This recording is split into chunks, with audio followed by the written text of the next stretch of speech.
battaglia politica generale. Per questo sulle amministrative io penso che si debba avere, sapendo che è cambiato tutto, perché prima per me c'era il centro-sinistra e quindi mi sarei alleato qualche volta anche quando non ero convintissimo. Oggi per me il centro-sinistra non c'è più e dunque per me oggi la norma è candidature autonome, competitive e alternative, la norma, ma penso che quando sono in grado di costruire esplicitamente qualcosa che va in un'altra direzione ci devo provare e in un momento come questo per esempio se avessi a Milano candidato sindaco uno come Pierfrancesco Maiorino che in mezzo all'emergenza migranti ha passato giorni e giorni da assessore ai servizi sociali alla stazione centrale di Milano per gestire l'emergenza siriana evitando di sbatterli fuori o di fare come fa qualche sindaco diciamo di questa zona, Padova compresa, che sponsorizza la geolocalizzazione dei padovani che danno ospitalità agli immigrati per favorire le manifestazioni di qualche fascista che vada sotto casa, per me è una bella differenza, non vuol dire che siccome sono i fascisti allora bisogna sempre fare l'alleanza con meno peggio, anche qui, ma è una bella differenza e la politica se vuole essere larga, se vuole tornare a parlare alle persone che hanno queste differenze non le può non vedere, se no è una chiacchiera da salotto o rischia di esserlo anche contro la volontà di chi lo pensa, perché poi ripeto, io lo dico ora, mi sono un po' infervorato, ma senza nessuna polemica, ci mancherebbe, per provare a spiegare il punto. Il punto chiave della faccenda, bisogna essere coerenti. Esatto. Bisogna essere coerenti. La Moretti in Veneto non era il candidato. Nel Veneto se vuoi ne parliamo io ti dirò altre cose, però lo eviterei di fare qui una lunga. La Fondazione Comunista ha fatto una scelta in cui noi, che non eravamo ancora concivati, perché non esisteva ancora il partito, l'abbiamo appoggiata quella scelta. Giusto. Perché coerenza politica, non si sta col governo Renzi che sta distruggendo la Costituzione. No, ma è chiaro il suo punto di vista. Io non ho mai votato una fiducia, ma la differenza di mai. Capirai che credo che Nicola abbia risposto in una maniera ragionevole e dal mio punto di vista pienamente condivisibile, tra l'altro con un elemento che secondo me è molto distintivo rispetto al renzismo. Adesso vedevo le ultime agenzie, il PD propone di fare le primarie lo stesso giorno in tutta Italia con un regolamento nazionale, cioè c'è l'idea di un centralismo romano che espropria del tutto i territori e che pensa di poter dirigere tutto da 2 o 3 stanze di Palazzo Chigi. Noi dobbiamo mettere in campo un modello diverso, dobbiamo mettere in campo un modello per cui non è che si riuniscono 2 o 3 protagonisti a Roma e impongono una linea dappertutto. C'è la responsabilità e anche il protagonismo dei territori e c'è la politica nei termini in cui l'ha detta bene Nicola. Io faccio 3 flash rapidissimi. Sull'ambiente sono d'accordo. Io ad esempio quando parlo di politica industriale parlo secondo me di un pezzo fondamentale di una nuova politica anche per l'ambiente, in termini di riqualificazione delle nostre produzioni, di nuovo modello di sviluppo, di un'idea di produzione italiana adeguata al nostro territorio e alla nostra specificità. Sulla democrazia, la democrazia non può fare a meno in ultima istanza del principio di maggioranza, insomma.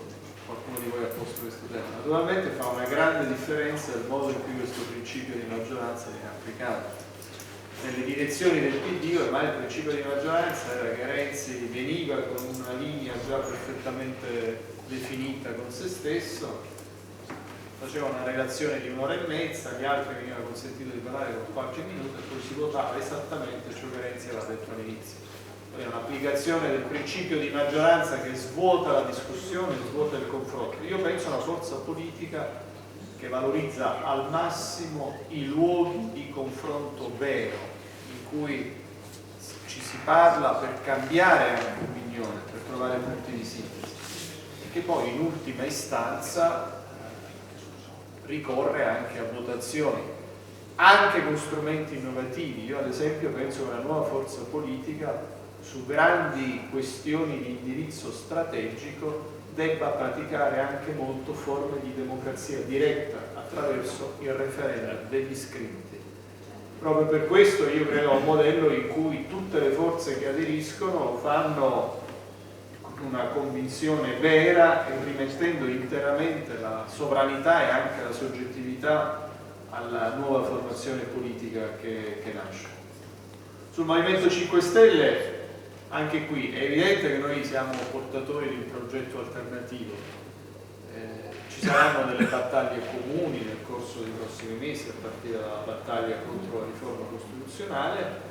Sul piano amministrativo si valuterà caso per caso, dove il Movimento 5 Stelle dovesse mettere in campo candidature che nel concreto, per il programma, per termini di socialità, di estensione dei diritti, siano in grado di parlare di più alla sinistra, io credo che le forze sul territorio faranno una valutazione, senza automatismi né in un senso né in un altro. Se vogliamo cambiare l'inerzia politica in questo paese, se vogliamo aprire una fase nuova, non possiamo ragionare con gli schemi del passato.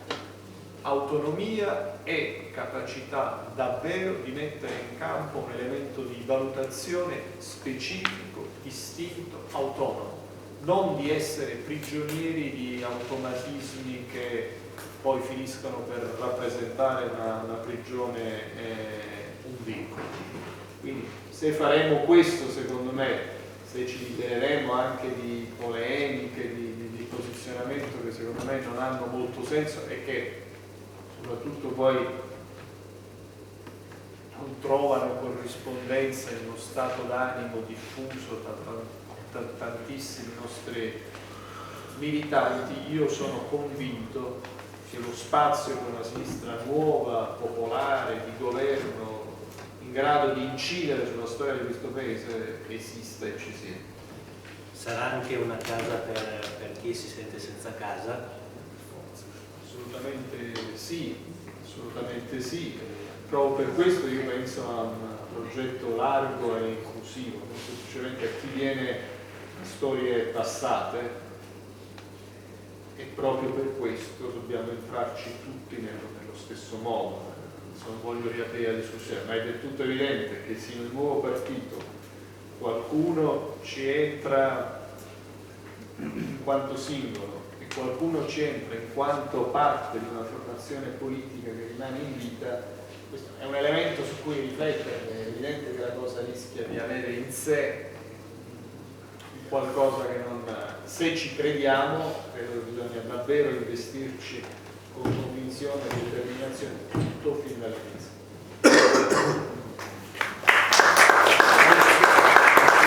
Molto velocemente, naturalmente condivido larga parte delle cose che sono state dette. Noi dobbiamo fare una cosa che sia sicuramente, diciamo così, che vada ben oltre a quello che è l'esistente. Adesso, tanto per fare qualche numero, Rifondazione Comunista ha 20.000 iscritti, credo che se aggiungiamo possibile serve qualcun altro arriviamo forse a 40.000. Noi dobbiamo a qualcosa di più, non so, 50.000, ma comunque noi auspichiamo di costruire una forza politica che arrivi almeno a avere 200.000-300.000 iscritti in questo paese, per definirsi una, come dire, una forza politica, un soggetto politico che aspiri, diciamo così, ad essere rappresentativa di una sinistra popolare di massa, no? Che ricostruisca un suo popolo e ricostruisca una sua capacità di egemonia sul paese, no? Con una sua proposta politica. Quindi io credo che già questo, come dire, tolga molto spazio alle polemiche, insomma, dobbiamo andare molto più avanti di quello che siamo oggi, e decisivo sarà il contributo di quelli che verranno, no? Io credo che questo, per quanto ci riguarda, sicuramente condividiamo l'idea che nei passaggi decisivi si vada al referendum, insomma, si vada a delle scelte che non possono essere determinate, ma non solo in questo caso, in tutti i casi, insomma, da scelte di tipo patizio, ma si esprimano gli iscritti, le iscritte, che sia nelle realtà territoriali, che sia nelle realtà nazionali, eccetera. Per cui su questo io, guardate, l'esperienza di Possiamo nel Veneto, o comunque a Padova, che è stata la prima esperienza, è nata da una interlocuzione fra me e il segretario di sede, il compagno Attilio Monta.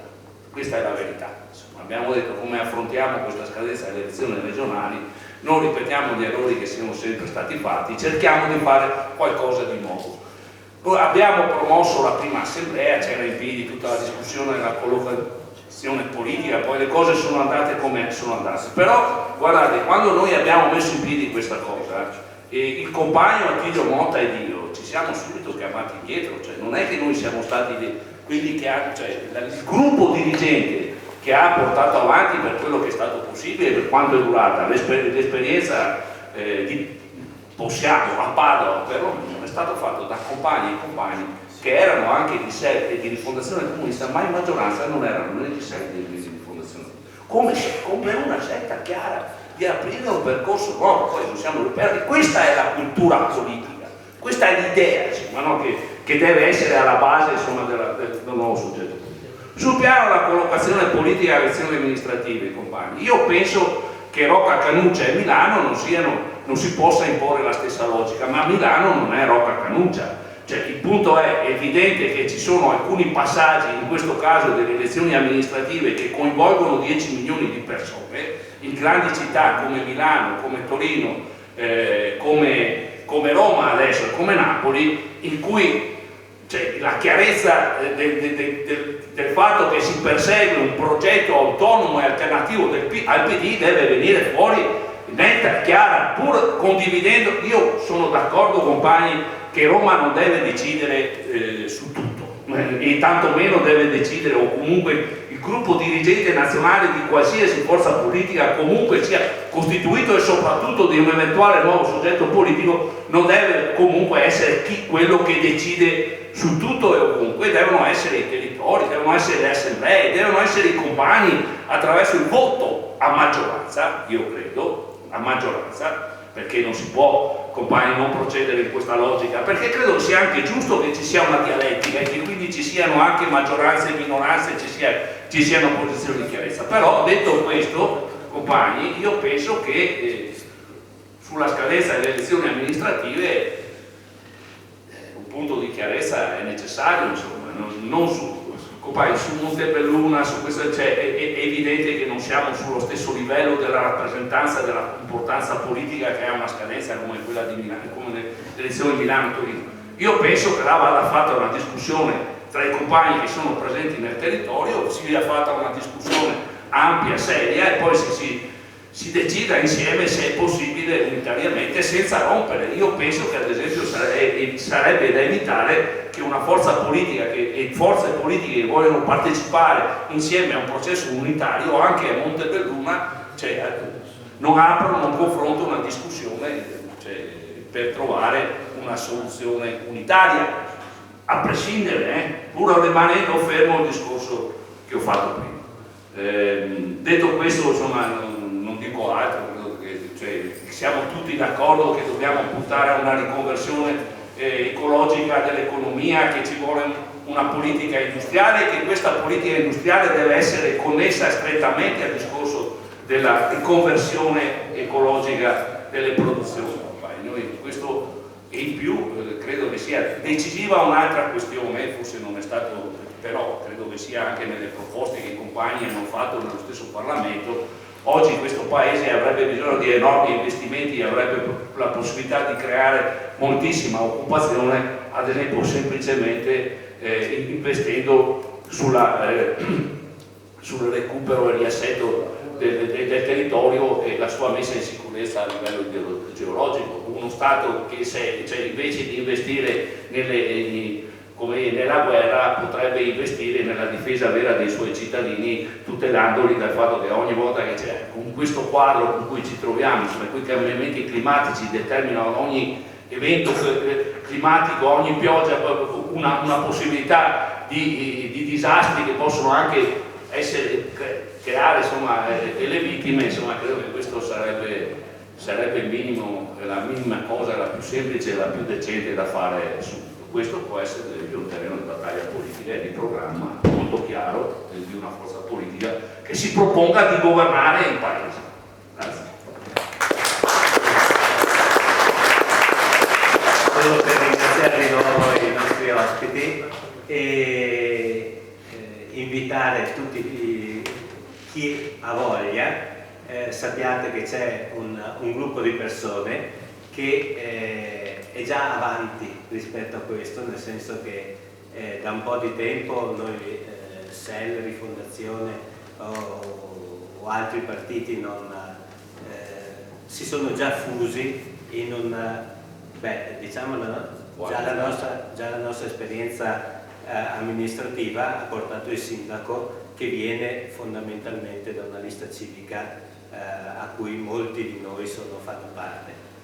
Di nuovo grazie e alla prossima.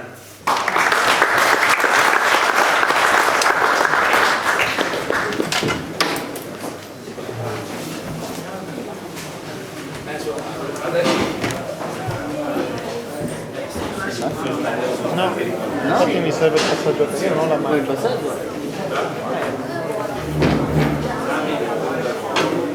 Infatti... Sei in bici? Che ho portato? Va bene. Infatti faccio la patente giù a Paolo.